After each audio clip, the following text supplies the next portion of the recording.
Now I got to ask you, Marvel or DC? Like as far as like the two like big ones, as far as what fans like, do you lean more towards one or the other?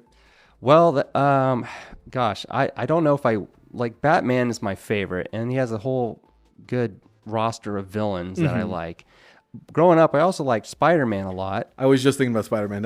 He's hard to beat. because I like Spider-Man, and he also has a cool roster of villains. So I think like in terms of the villains to hero ratio, like you can't really beat Batman and Spider-Man. I feel Yeah. like,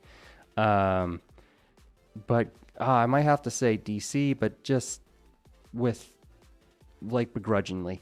I'd have to begrudgingly say DC. That's fair. It is hard because I think like Marvel has better movies, but I think their TV shows and cartoons are usually considered to be a little bit lesser to DC. Like the Spider-Man animated show and the X-Men animated show are both fantastic. Which I loved growing up. Yeah. And that's what I got most of my Super Spider-Man. I didn't read a lot of comics. I didn't really buy them a lot as a kid or invest in that. But so what I have to go off of is the animated shows. And growing up, we had the Batman animated series. Yeah. And the Spider-Man. I think it was called The Amazing Spider-Man. Yeah, I think so.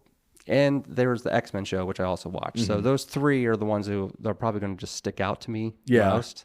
That's fair. Those have super iconic themes too. Like it's hard to get those out of your head. So then, if you were to say, so the next bullet that we had was what favorite superhero movie franchise. Oh, that is hard. I really like the X-Men movies. Well, I really like the first one, and I like Logan. I do love the Christopher Nolan Batman movies, but I think my favorite's probably going to be the Sam Raimi Spider-Man films. Yeah, like they're not perfect, especially the third one, but I'm a sucker for Sam Raimi to begin with. But I really like Maguire as Spider-Man. Yeah, Tobey Maguire, probably my favorite. Well, he is my favorite Spider-Man. He definitely a dorky one. Oh, yeah. But I mean, he was kind of the first, so I might be a little biased on that. Same. But I like Tobey Maguire's Spider-Man a lot. I'd probably say that the Spider-Man those three films, the third one not being as strong, but I think I like the overall thing. And even though the third one didn't work out very well, I still like Sandman a lot. Oh yeah, he's a very sympathetic character. There's like a lot of elements in that movie that I liked a lot. So if they did away with the emo dancing and that's one of the best parts. Some of the well, if it didn't exist, people would probably have a 180 opinion, I think. Well, that's probably true. I'm pretty sure they would. So that's also a hard one. We'd have to dive into that maybe on another episode. Yeah, maybe a little bit deeper, because there's a lot to talk about with a lot of these franchises. Because I also like the Christopher Nolan 3 films. Oh yeah, definitely. It is a little hard coming off of the high peak of The Dark Knight and watching Dark Knight Rises, but also a very solid film there. So definitely. I'm curious. This is not on our list, but if you had to pick a superpower, like one, is there one that you gravitate towards? Well, probably flying, I guess, unless that's just like baked in to the powers. Well, let me think a little bit, because you can stretch, you have laser eyes. I mean, there's being bulletproof. There's like walking through walls. There's talking invisibility. To fish. Talking to fish. Oh, Aquaman is useless. Oh man. I guess I don't know. Is flying too basic? I mean, it's pretty basic, but I guess it depends on like what you want. I actually saw a short video, and this is what prompted the idea for me, of people saying like taking all these kind of basic powers, and one that nobody ever considers is teleportation. Like what Nightcrawler has. Yeah. It's hard to say, because like there's a part of me that like telekinesis would be great, so you could just bring things to you. That's just born out of pure laziness. But I feel like teleportation would be the most useful. Because then like I wouldn't need a car. Like I could just imagine myself kind of like Goku's instant transmission. Yep. Just focus on like imagining where the place is, and then just pop there. Like I feel like that would be extremely useful. So like top 5 superhero powers would probably be flying, teleportation, strength, strength, probably super speed, claws out of your hands. Yes. Although most people would probably take invisibility as well. Like, invisibility could be fun to a certain degree, but like it feels like that one just kind of feels disturbing. It's like I don't feel like there's anything good you can really do with invisibility other than spy on people. A lot of superhero powers to choose from, a lot of superheroes to choose from, True. A lot of superhero franchises to choose from. So I haven't been watching a whole lot of TV outside of The Perfect Match, train wreck, but I have been playing a little bit more with The Last of Us Part 2. Ah, nice. I hope it's not too... The game's kind of divided up between two characters, and I'm in the second half of the game. Where I'm playing as the character of Abby, a new addition to the story. Who is intertwined with some of the events that happen with the first game and, of course, in the second one. So that one's been a very interesting game to play. I can tell why I think it's been a little bit divisive for some people. Yeah. But I'm kind of enjoying this. It's forcing you to play the perspective of the other side. And that's from what I can tell, from when I played it, I think that was the biggest issue people had, because I think they expected to play the entire game as Ellie and only her perspective, but bringing this whole other thing in, it makes you actually actively think about what you're doing as a character and what you're forced to do, as you play this game. And like, it's just a great way to do things. And yeah, it's divisive, but I think it's perfect. So it kind of this game is kind of dealing with the theme of revenge, or it does have the theme of revenge, and through revenge, they're showing kind of two perspectives of these two characters who, at the setup, on the onset, you were supposed to not like this character of Abby. Yeah. And by playing her, you kind of you're forced to relate to her their situation. I think that's really a fascinating thing to put on a player for a video game. I haven't seen an experience like that quite before. Yeah, I had neither. So I don't know how much more of the game I have left to go, but I just started playing the Abby story proper. You do play as Abby a little bit in the beginning, but that dynamic that they have for The Last of Us has been pretty cool.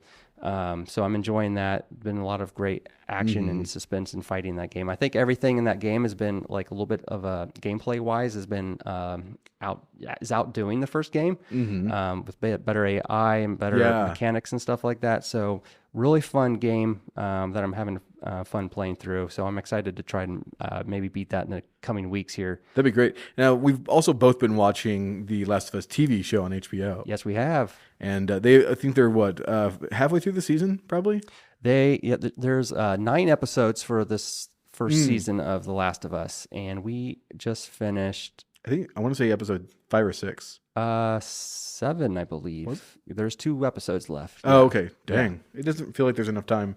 No. To wrap up. Last week's episode kind of adapted the DLC of the first Last of Us game, Left Behind. Yep. Which finds a young Ellie with... help me out with her name. Oh man. I'm not even sure if I can remember it right off the top of my head. Oh, Riley. Yeah, I knew it started with an R. This is a prequel, basically, to when you find out she gets bitten and where and what happens, and it is like you kind of fall in love a little bit more with her character, like as you watch kind of their relationship develop in that short DLC. But it kind of like tears your heart out. They find ways to emotionally damage you. Yes, they do. For the episode that we saw last week, what do you think of that I thought it was a great adaptation or adaptation. I wasn't sure. Obviously, the characters don't look, or the actors don't look exactly the same as their models in the game. But I thought, you could see the tension between those two characters, especially because Ellie very much has a crush on Riley throughout this, and they were like really like best friends as they were kind of stuck in the Fedra school system, and I really enjoyed, like, my favorite part, I think probably of that episode is the arcade section. Yeah. As they go into that. And I want to point out, like, the production design in that episode is pretty fantastic. Yeah. I'm kind of like, HBO's been putting good money behind this, and it shows on the production design that they've seen. And when I saw the previews the week before for it, when those lights come on in the mall when they go and visit there, I was like, wow, this is really cool looking. They've kind of nailed the aesthetic of that quite a bit. Very much so. So it was very, very cool to see. They added some, I think the story is at the core is the same from the game. Yeah. But they made little changes here and there, and which I didn't mind, and I didn't really notice, because the main arc was what happens with Ellie and Riley, and this takes place in a time before Ellie was bitten. So this has some backstory on how that went down and stuff like that too. They did change some things. There was a single walker or click. Was it not a clicker? It wasn't a clicker. It was a runner. Or, yeah. I forget. Is that the game name they have for them? Runners? It probably is, yeah.